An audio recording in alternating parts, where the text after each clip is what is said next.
ગામડાની ગીતા ભાગ 3। મિત્રો, આ વાર્તાનો અંતિમ ભાગ છે। લેખક મહેશભાઈ પરમાર। બીજા દિવસે સવારે ગીતા નિત્યક્રમ પરવારી જાય છે અને પ્રવીણ ટિફિન લઈને પોતાની ઓફિસે નીકળી જાય છે।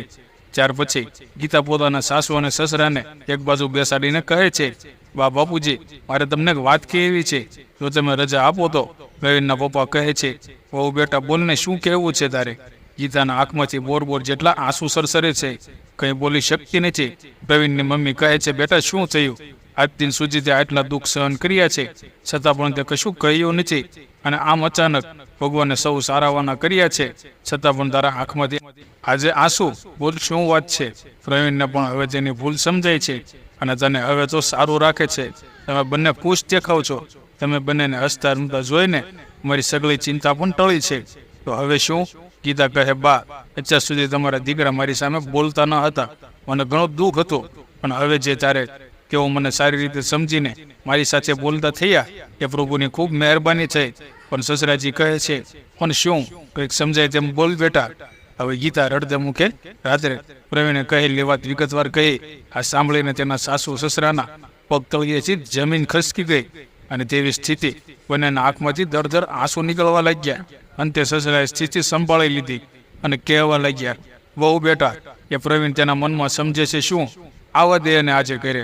આજ દિન અમે આટલું બધું જાણવા છતાં પણ ચૂપ રહ્યા હતા, અને કે કાલે પ્રભુ સારું કરશે, અને હવે તો હદ થઈ ગઈ, અને તેની ખેર નથી। બધા દિવસનું સાટું વાળી ન દઉં તો મારું નામ બિહારીલાલ નહીં। આ સાંભળી ગીતા બોલી, નહીં બાપુજી, મેં તમને વચન આપ્યું છે, તમે તેમને કશું જ નહીં કહો, અને તમે મને તમારી દીકરી માનો છો ને, તો તમને તમારી દીકરીના સમ છે, તો તમે બંને તમને શું કહેશો કહો। તો વહુ બેટા તેવા સમ આપ્યા। આ કળયુગ છે, આવા આમ કામ સતત માન ન રહેવાય। બેટા ગીતા કહે, બાપુજી, મને મારા માતા પિતાએ સારા સંસ્કાર આપ્યા છે, હું મારા માતા પિતાની દરેક આજ્ઞા અને શિખામણનું પાલન કરીશ, કે પતિના સુખે સુખી અને દુઃખે દુઃખે મારા પતિને સુખી જોવા છે। અને આમે હું ગામડાની કબોન, શહેરના રીતભાત પહેરવેશ કે બોલવાની ટબ મારામાં નથી, તે હું જાણું છું। બાપુજી, તમને અહીં બહાર પણ મારા લીધે કેટલું શોષવું પડતું હશે, તે તો તેમનું મન જાણતું હશે ને। ભલે બાપુજી, તેમની ઈચ્છા મુજબ તમને વર્તવા દો। હું હવે ને આવનારી વહુ બંને સગી બહેનની જેમ રહીશું, બસ। સાસુ સસરા બંને એકી સાથે બોલે છે, કઈ માટીમાંથી બની છે તું? બેટા, તું હવે હાથે કરીને તારા જ પગ ઉપર કુહાડી મારે છે। હા, ગીતા કહે છે, બાપુજી, મને મારા હાલ ઉપર છોડી દો, પ્રભુને જે સારું લાગશે તે કરશે। તેમ કહી ગીતા બપોરની રસોઈની વ્યવસ્થા કરવા રસોડામાં જતી રહે છે। રસોઈ તૈયાર થાય છે, પણ તેના સાસુ સસરા જમવાની ના પાડે છે। ગીતા તેમને ફરીથી સોગંદ આપીને વહાલથી જમાડે છે। આ બાજુ પ્રવીણ અગાઉથી જ વકીલને મળીને સ્ટેમ્પ પેપર તૈયાર કરાવી રાખે છે, બસ ગીતાની સહી લેવાની બાકી હોય છે।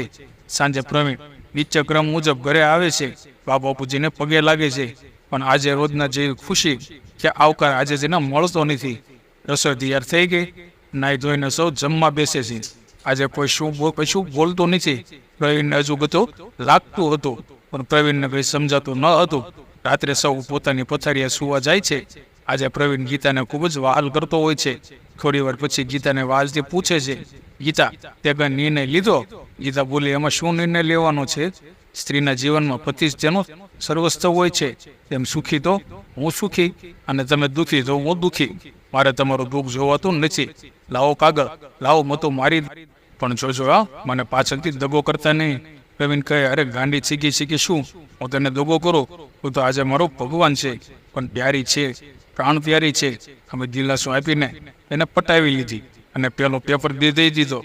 ગીતાએ જેવી આવડી જેવી તૂટક સહી કરી આપી। ગીતાને પ્રવીણે ચૂમી લીધી।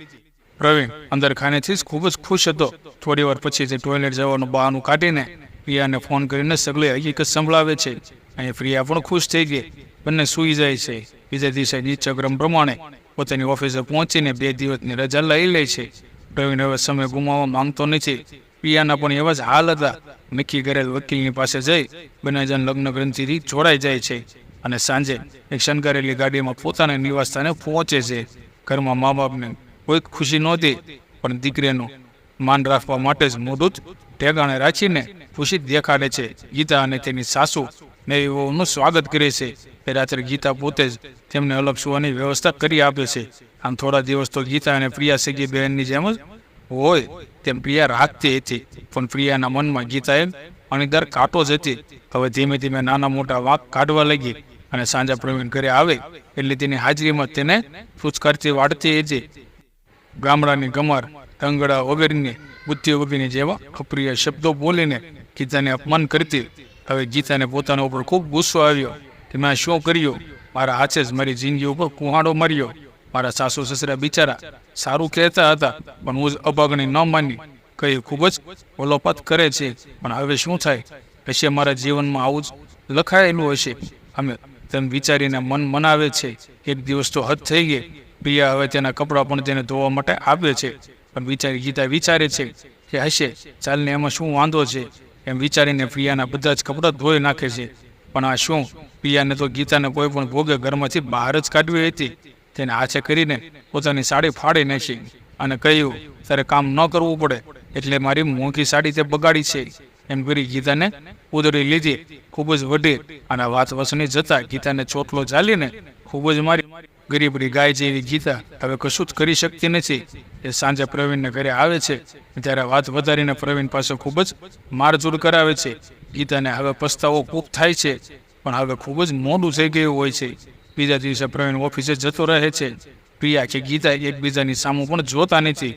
ગીતાના સાસુ સસરા કહે, હો બેટા, અમે બાજુની સોસાયટીમાં મારા મિત્ર શૈલેષભાઈ છે, એ ખૂબ બીમાર છે, તો તેમની ખબર કાઢીને આવીએ છીએ. તેમ કહી બંને ઘરની બહાર નીકળે છે. ગીતા હવે ખૂબ કંટાળી ગઈ હતી. તેને તેની જાત ઉપર ખૂબ ગુસ્સો આવ્યો હોય છે. તે બીજા એક રૂમમાં જઈને જાડી રસ્સી ખોળી લાવીને અને પંખે લટકી જાય છે અને મામૂલા જીવનનો અંત આણે છે. કોઈ કામે પ્રિયા આ રૂમમાં પ્રવેશ કરે છે ત્યારે રસ્સીએ લટકેલ ગીતાને જોઈ પ્રથમ તો પ્રિયા ડરી જાય છે અને મોટેથી બૂમ પાડે ખોટા ખોટા આંસુ સરવાનું નાટક કરતી હોય છે. એટલામાં સાસુ અને સસરા બંને મિત્રની ખબર કરી જોઈને ઘરે આવે છે. જુએ છે તો પોતાની દીકરી સામે વહુ આજે દુનિયામાં રહી નથી. પિતા બિહારીલાલ બધી પરિસ્થિતિમાં પામી જાય છે. તે ક્ષણનો પણ વિલંબ કર્યા વગર પોલીસને ફોન કરે છે અને સગળી હકીકતથી પોલીસને વાકેફ કરે છે. પ્રવીણને બનાવવાની જાણ કરે છે. પ્રવીણ ખોટે ખોટો રડવાનું નાટક કરતો હોય છે.